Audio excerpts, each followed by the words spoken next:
Today we are going to talk about map design. So stick around.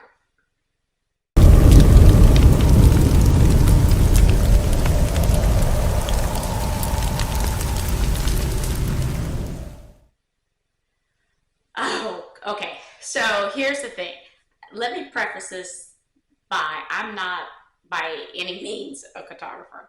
So I don't have any insight as to what all goes into illustrating a map at all, especially for a fantasy book. I would just remember seeing them.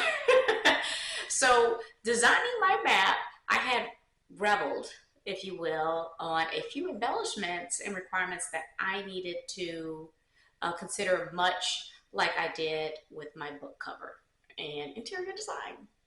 So let's say we start off with what I had before I went into the map design. So this is what I drew out. I essentially shared with my map designer as, hey, here's like the sketch. But as I was writing my story, I realized that I needed a map to keep track of where people were going and not going, as well as to make sure like the distances that were people were traveling between different places, that they made sense from a location standpoint. So I wanted to make sure that all that was accurate, and that I also used that as a way to reference back, so I didn't have to kind of go read back to where this was or anything like that. So needless to say, my sketch was skin and bones, but I thought that was enough. Like I thought that was plenty. Boy, was I in for a huge surprise. It was like, whoa, here we go. So just for pricing perspective, my illustrator asked me things that I hadn't even really considered.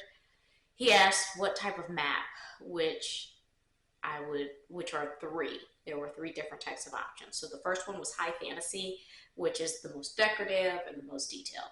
Okay. The second one was vintage, and then subgenre would be Victorian and steampunk. So this type highlighted the land and landmarks and anything with cities, countries, and mountains or forests, but they only appeared in there if they held some kind of meaning that needed to be shown. Okay, it was very much more world focused than it was into the nitty gritty, if you will. Then there was vintage historical, and this was probably the most basic of them all, and it just really depicts like land masses and the borders. Plain Jane, like let's get it in and let's get it done. But that's not all. I mean, I needed to consider whether I was going to do this in black and white versus color. And then I had to look at this from a perspective of like, do I want this like a one or two page spread? Okay. And I'll try to throw some examples up here if I can. I don't know if I don't want to get copyrighted on anything, but if not, you can definitely look those up. So now, if I was to take you through my thoughts as I made the selections, I did do some research on what these maps look like, and what ended up happening is I settled on high fantasy, okay, because I felt like it had the detail that I needed, but it also encompassed all of the landmarks and the land masses, and it really depicted the world to me. I really wanted the world depicted, and a lot of the activity that happened in the book does happen within one particular border, but I use a lot of references to some of the other societies and how their cultures are. I just allude to them a little bit. So I kind of thought it wouldn't be fair to kind of shade those things out and then not, share what if I give you an idea of what it's like in the book, I felt like it was, I needed to do that in the map as well. So as new areas do come into play, more detail and changes will come with each map in each book. right? So I think that's the kind of the allure, and that's the experience that I've had when I've read epic fantasy series. As you kind of reveal different new places, other things start to pop up and become a focal point in there. They add that to the map, so that's what I plan on doing. I'm not a fan of color, so I stick with black and white. That's what it was. I mean, maybe young adult, I could see color, but for me, no. The color, the book color. If you like color, the book cover is that pop for you. Okay, if you ever feel like you're getting color deficient, just take a look at the good book cover and then jump back in. It's all good. Okay. Lastly, I chose to do this on one page. Okay. Now, this decision did not sit well with my daughter or my mom. Okay, they were completely against it. They said it would look. They said it would look better on 2 pages, which I agree. I agree, 100%. But my budget didn't. So also, again, as I said, the first book, because of all the action taking place in one single border, to me, it didn't make sense to spread this whole thing across 2 pages, and there was nothing to really put in these other areas of any significance that would kind of contribute to the reader versus distraction. You know what I mean? I wanted to keep the focus where I wanted the focus.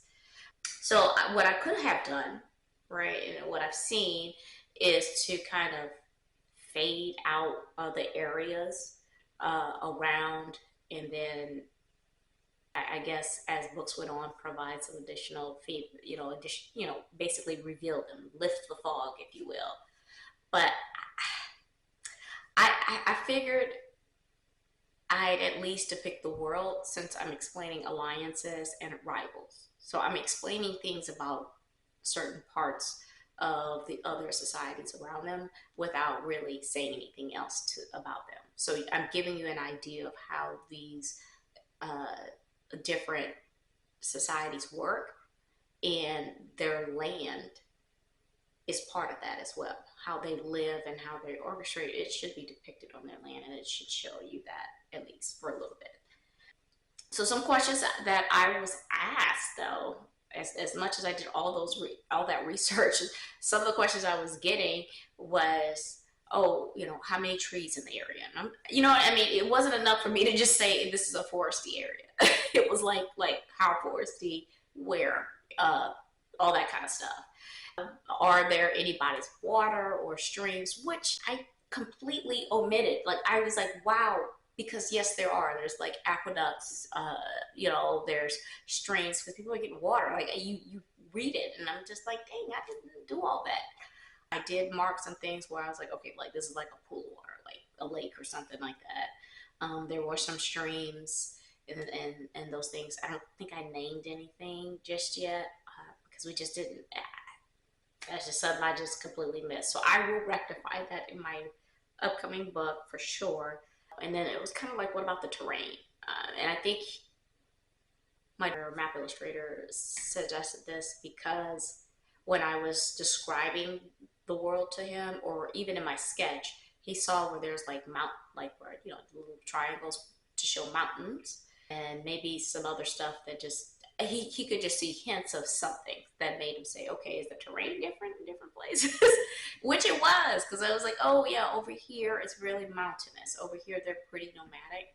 Over here they're very much agrarian, so you need to put like plots of like land and orchards and all that kind of stuff. This area, they're infamous for like academies and libraries and stuff like that. So another place was there's a lot of caves there that they maintain because they extract rocks and stuff like that from there. And all these things that was going on. I'm not going to even give this stuff away from you guys. You guys got to read it. But so there's all of these things that were coming up. So I had to really dig deep to kind of pull my world together. So I didn't get overwhelmed. I was just shocked at the level of detail that was required for this. Like I had no idea. So I got really excited. It was all good. I was like, okay, on any borders that are not landlocked, those societies have navies. Some are smaller than the others, but that's probably one of the big things, right? And so he was like, okay, I'll add barges. I'm like, barges? Like, I didn't even, that never even came to mind to do something like that. So that was pretty cool. You'll see that on the map. This is something I really enjoyed, okay, because it helped me further elaborate on each society's culture, right? So I was able to kind of really like think about what this culture was, what it was about, and how I wanted that depicted. But part of what made the culture what it was, or what it is the area surrounding it, right? So if they ended up settling in an area that was more mountainous, then their culture shifted to support that kind of terrain or that region or what have you. So it really helped me kind of bring some little thought process to this. It really helped me get things, it just aided my story incredibly well.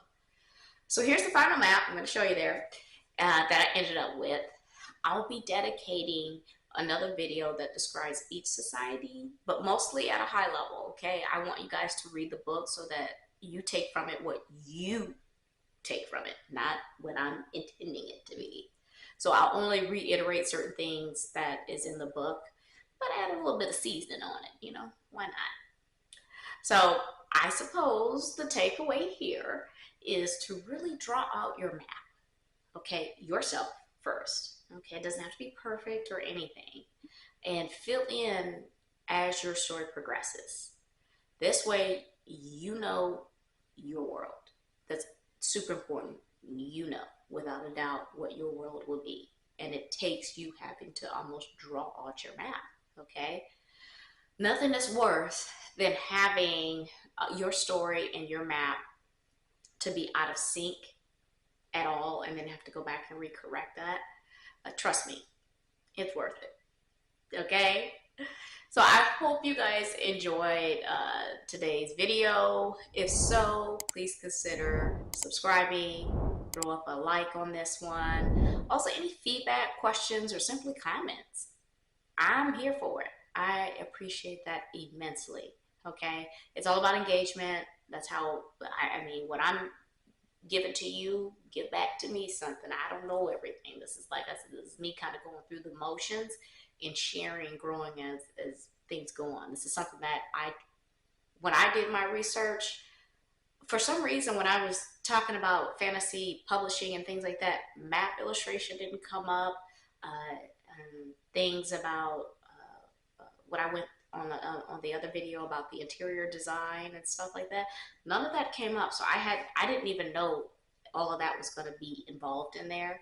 So I mean, even just reading blogs and other things, I did not find that. That doesn't mean that it's not out there. I'm just saying I didn't find out about it, and I'm going to make a video about it just in case somebody else is looking for the same information, or if you're on my channel and you're looking and aspiring to do something like this and you just happen to run across this particular video and going through the list of videos, I hope this helped you. I hope this, you know, gives you some better insight, and wish you the best on your self-publishing journey. Okay, so I can't wait to hear from you. All I gotta say is until next time, keep moving. I know I am.